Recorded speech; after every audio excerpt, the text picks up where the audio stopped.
So first of all, I would like to formally apologize for leaving this channel in a bit of a rut and not really uploading anything for months on end. I can only attribute this to my musical endeavors taking up far more of my time than I could have ever imagined, as I am bound to play more shows in 2023 than, well, I've ever had in my life. I'll try and upload more in the future, but for now here's a bit of a short one to kind of give you the scoop on why I firmly believe that the extraction subgenre far supersedes that of the Battle Royale genre in every conceivable way. Hope you enjoy. It shouldn't come as a surprise to anyone that it wouldn't be long after the immense success of the Hunger Games films that a video game adaptation of sorts would rear its head. Not an adaptation of the movies per se, but more so the concept. A one-life high-stakes deathmatch with hundreds of simultaneous players battling it out in a last man standing mode. Sit the fuck down! The Hunger Games mod for Minecraft became the catalyst for this idea, before eventually H1Z1 and PUBG would emerge as the first legitimate Battle Royale shooters. The concept was indeed incredibly enticing and would make for some absolutely ass-clenching moments, as every second could mean the difference between a triumphant victory screen or a heartbreaking send back to the main menu. It wouldn't be long before a number of imitators would come along, before eventually Fortnite Battle Royale would skyrocket into popularity, to the point of it becoming practically the biggest video game on the planet. It's true that the free-to-play cross-platform model with purchasable cosmetics was a genius move by Epic Games, combined with building and fortifying mechanics that would raise the skill ceiling to unexpected heights. The first chapter and first subsequent seasons of Fortnite were, in my opinion, absolutely intoxicating, and I, like so many others, spent the vast majority of 2018 playing Fortnite religiously.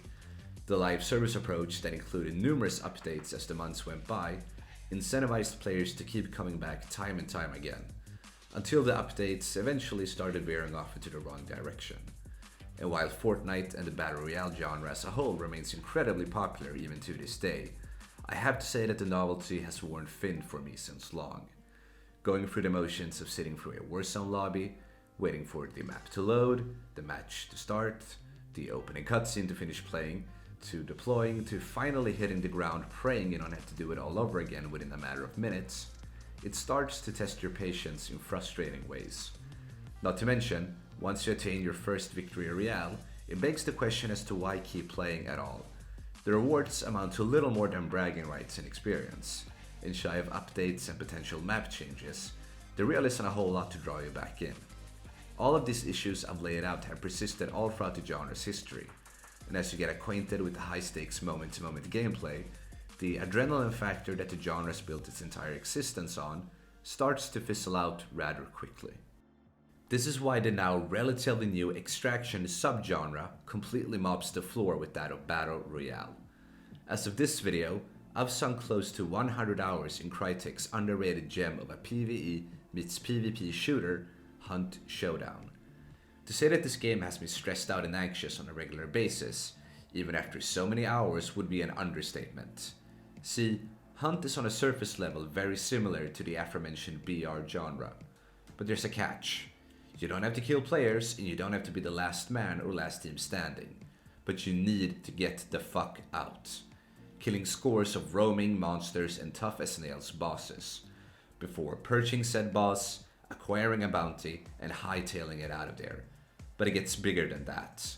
If you die while squaring off against other players trying to do the exact same thing, or any of the vicious AI monsters, your character and all of your hard-earned loot, equipment, and game-changing traits vanishes, forcing you to recruit a new hunter and start the whole process of trying to level it up to max level and retiring it all over again, whilst having to manage an in-game economy that grows progressively worse if you don't succeed. In games like these, that includes the likes of Escape from Tarkov and The Cycle, choices matter more than anything. Losing doesn't just send you back to the lobby, it also dampens your possibilities of succeeding in subsequent matches. Meaning, although it might feel like the other players are at a distinct advantage over you, that advantage is earned and it can and will be taken from you eventually. You live to die another day. In other words, consequences now function as an actual gameplay mechanic, Not unlike how From Software loves to penalize players in their games when you eventually succumb to your demise. Killing players and successfully extracting in these games doesn't just feel immensely satisfying, but now offers a host of rewards that you have to make use of carefully, something that is sorely missing in the BR genre. And yet, in spite of a more hardcore approach to multiplayer conventions, extraction shooters also benefit from never forcing players into any gunfights. If anything, actively avoiding other players in hopes they'll get picked off by other assailants, and relying more on stealth and caution and focusing on the main objective is more likely to net you success. Fights have to be chosen more deliberately, lending even more unpredictability to the matches than Battle Royale ever does. BR games always force you into combat, seeing how it's the main objective after all, and playing for long stretches without any confrontation of sorts, only to unceremoniously wind up winning out of sheer luck as you catch someone off guard, really undermines the feeling of winning. But you know, sometimes you don't.